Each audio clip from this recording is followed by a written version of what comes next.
দেশের জনগণের জন্য আসলে কতটুকু করছে, জুলাইয়ের বাস্তবায়ন তারা কতখানি করছে, শহীদের আকাঙ্ক্ষাকে তারা কতখানি বাস্তবায়িত করতে পারছে, সেটা এখনো প্রশ্নবিদ্ধ।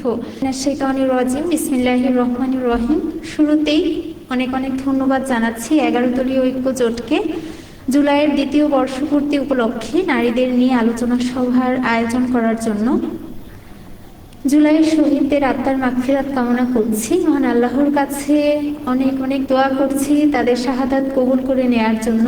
জুলাইয়ের আহতদের শ্রদ্ধা ভরে স্মরণ করছি, শুভেচ্ছা জানাচ্ছি জুলাই অংশগ্রহণকারী প্রত্যেক বিপ্লবীকে, যারা তাদের সাহস দিয়ে, ধৈর্য দিয়ে, রাজপথে নিজেদের জীবন দিয়ে আমাদেরকে একটি নতুন বাংলাদেশ উপহার দিয়ে গিয়েছে। আজকে আমরা জুলাইয়ের দ্বিতীয় বর্ষপূর্তি উপলক্ষে এখানে উপস্থিত হতে পেরেছি, এখানে আমরা কথা বলছি, এখানে আমরা জুলাইয়ের শহীদদের স্মৃতিচারণ করছি। সবকিছুই সম্ভব হয়েছে এই জুলাইয়ের কারণে। জুলাই এসেছিল বাংলাদেশে, আমাদের ভাইয়েরা বোনেরা তাদের বুকের রক্ত দিয়ে আমাদেরকে মুক্ত করে দিয়ে গিয়েছে, আমাদেরকে বাংলাদেশ আমানত হিসেবে আমাদের হাতে দিয়ে গিয়েছে। সেই জুলাই আমরা দেখেছি প্রত্যেকটি মানুষ কিভাবে রাজপথে নেমে এসেছে, আমাদের ভাইয়েরা, আমাদের বোনেরা, আমাদের শিশুরা এই দেশকে মুক্ত করার জন্য, এই দেশকে সংস্কারের জন্য, এই দেশ থেকে ফ্যাসিবাদ তাড়ানোর জন্য নিজেদের মৃত্যুকেও তারা মেনে নিয়েছে, কিন্তু পিছপা হয়নি। কেন হয়নি? এই দেশের জন্য, আমাদের জন্য, এই দেশের সংস্কারের জন্য, এই দেশে ইনসাফের জন্য, এই দেশে যেন কোনো বৈষম্য না থাকে সেজন্য। আমরা দেখেছি জুলাই রাজপথ প্রকম্পিত হয়েছিল এই স্লোগানে, আমার সোনার বাংলায় বৈষম্যের ঠাঁই নাই। কিন্তু আমরা দেখতে পেয়েছি 1400 শহীদের রক্তের উপরে যে বাংলাদেশ নির্মিত হলো, সেই বাংলাদেশে এখনো বৈষম্য রয়ে গিয়েছে। এই বাংলাদেশকে এখনো আমরা বৈষম্য মুক্ত বাংলাদেশ করতে পারি নাই। আমরা দেখেছি জুলাই রাজপথ প্রকম্পিত হয়েছিল এই স্লোগানে, লাখো শহীদের রক্তে কেনা দেশটা কারো বাপের না। কিন্তু এই যে বাংলাদেশকে আমার মনে করা, আমি বাংলাদেশের কেউ একজন, আমি অমুক নেতার আত্মীয়, আমি অমুক নেতার কিছু হই, এই যে একটা প্রবণতা, সেই প্রবণতা থেকে এই বাংলাদেশকে আমরা এখন মুক্ত করতে পারি নাই। এই জুলাই এসেছিল বলেই আমরা এই নতুন বাংলাদেশ পেয়েছি, এখানে আমরা কথা বলতে পারছি।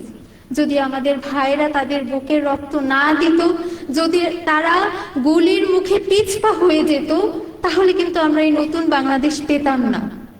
সুতরাং আমরা আজকে যারা নতুন বাংলাদেশ পেয়েছি, আমাদের এই শহীদদের সর্বদা স্মরণে রাখতে হবে, এই দেশকে বিনির্মাণের জন্য কাজ করতে হবে।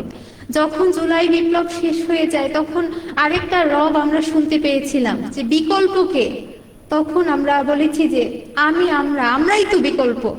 তারপর আমরা অন্তর্বর্তীকালীন সরকার পেলাম, একটি নির্বাচন পেলাম, নির্বাচিত সরকার পেলাম, বিরোধী দল পেলাম। কিন্তু এই অন্তর্বর্তীকালীন সরকার, সরকারি দল, বিরোধী দল এই দেশের জনগণের জন্য আসলে কতটুকু করছে, জুলাইয়ের বাস্তবায়ন তারা কতখানি করছে, শহীদের আকাঙ্ক্ষাকে তারা কতখানি বাস্তবায়িত করতে পারছে, সেটা এখনো প্রশ্নবিদ্ধ।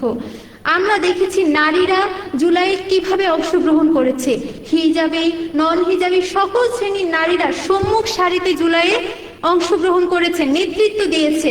কিন্তু জুলাই পরবর্তী বাংলাদেশে আমরা নারীদের নিরাপত্তা নিশ্চিত করতে পারি নাই, শিশুদের নিরাপত্তা নিশ্চিত করতে পারি নাই।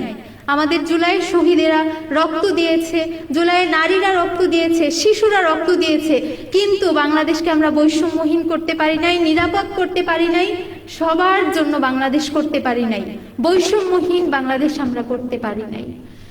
জুলাই পূর্ববর্তী সময়ে বাংলাদেশে যেই বড় বড় সমস্যাগুলো ছিল, সেই সমস্যাগুলো এখনো বিদ্যমান, অথচ আমরা আজকে জুলাইয়ের দ্বিতীয় বর্ষপূর্তি পালন করছি। কতই না হাস্যকর। এই দায় যেমন সরকারের, যেমন অন্তর্বর্তীকালীন সরকারের, যেমন বিরোধী দলের, তেমনি বাংলাদেশের প্রত্যেক জনগণের। সরকারকেও উদ্বুদ্ধ হতে হবে, সরকারকেও পদক্ষেপ নিতে হবে। একইভাবে আমরা যারা আছি বাংলাদেশের সচেতন নাগরিক, সাধারণ নাগরিক, আমাদেরকে সবসময় বাংলাদেশের প্রহরী হিসেবে ভূমিকা পালন করতে হবে। আমাদেরকে আমাদের দেশের সংস্কারের জন্য, আমাদের অধিকারের জন্য কথা বলে যেতে হবে। আমাদের মনে রাখতে হবে আমরা রক্তের উপর দাঁড়িয়ে আছি, এই রক্তের আমানত আমাদের হাতে, এই আমানত আমাদেরকে রক্ষা করতে হবে। যদি আমরা এই আমানত রক্ষা করতে না পারি, হয়তোবা আবারও ফেসিবাদ আমাদের ঘাড়ে চেপে বসবে, যা কখনোই কাম্য নয়। সুতরাং সুপ্রিয় উপস্থিতি, আপনাদের সহ পুরো দেশবাসীর কাছে আমাদের আহ্বান থাকবে, চলুন এই জুলাইয়ের দ্বিতীয় বর্ষপূর্তিতে আমরা আবারও জুলাইয়ের প্রেরণায় উজ্জীবিত হই এবং এই প্রেরণা নিজেদের মাঝে জারি রেখে দেশের জন্য, এই জাতির জন্য সদা সর্বদা কাজ করে যাই। আল্লাহর কাছে এই দেশের জন্য, এই জাতির জন্য দোয়া করে আমার বক্তব্য এখানেই শেষ করছি। ওয়া মা তাওফিক ইল্লা বিল্লাহ। আসসালামু আলাইকুম ওয়া রাহমাতুল্লাহ।